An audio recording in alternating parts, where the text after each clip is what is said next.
ইতিমধ্যেই বাংলাদেশের অন্য যে কোনো রাজনৈতিক দল ঘোষণা করার আগেই জাতীয় নাগরিক পার্টি এনসিপি তাদের জায়গা থেকে স্থানীয় নির্বাচন পরিচালনা কমিটি ঘোষণা করেছে এবং কার্যক্রম শুরু করেছে। আমরা আমাদের জায়গা থেকে আমাদের এই যে পরিচালনা টিম, আমাদের কেন্দ্রীয় কমিটির বিভিন্ন সদস্যবৃন্দ সহ স্থানীয় পর্যায়ে আমাদের বিভাগীয় সাংগঠনিক সম্পাদক, জেলা নেতৃবৃন্দ, উপজেলা নেতৃবৃন্দ থেকে শুরু করে সংশ্লিষ্ট সবাইকে নিয়ে আমাদের এই স্থানীয় সরকার নির্বাচন পরিচালনা যে কমিটি,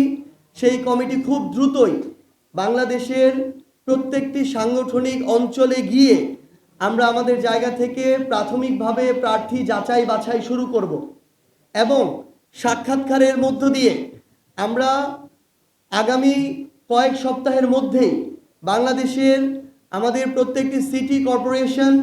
উপজেলা এবং পৌরসভায় আমরা আমাদের প্রাথমিক প্রার্থী ঘোষণা করতে চাই। একই সাথে বাংলাদেশের 12টি সিটি কর্পোরেশন, বাংলাদেশের 495টি উপজেলা এবং প্রায় 330টি যে পৌরসভা রয়েছে, এই প্রত্যেকটি জায়গায় জাতীয় নাগরিক পার্টি এনসিপি তাদের জায়গা থেকে দলীয়ভাবে এনসিপির পক্ষ থেকে তাদের প্রার্থী প্রাথমিকভাবে ঘোষণা করবে। আমরা মনে করছি যে একই সাথে যেমন আমাদের স্থানীয় নির্বাচনের প্রস্তুতি চলতে হবে,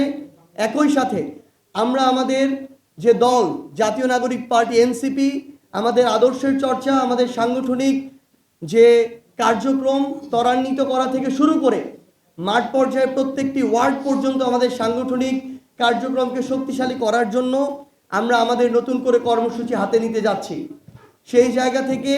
স্থানীয় নির্বাচনের প্রস্তুতির পাশাপাশি বাংলাদেশের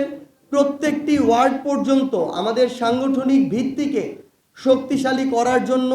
আমরা একই সাথে সাংগঠনিক কার্যক্রমগুলো চালিয়ে যাব। পাশাপাশি আমরা 30টি আসনে নির্বাচন করেছি,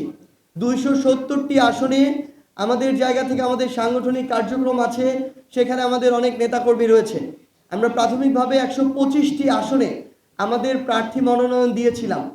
এই সামগ্রিক বিষয়গুলোকে আবার নতুন করে সমন্বয় করে আমরা স্থানীয় পর্যায়ে আমাদের নতুন যে সাংগঠনিক কার্যক্রম, এই সাংগঠনিক কার্যক্রমটি আবার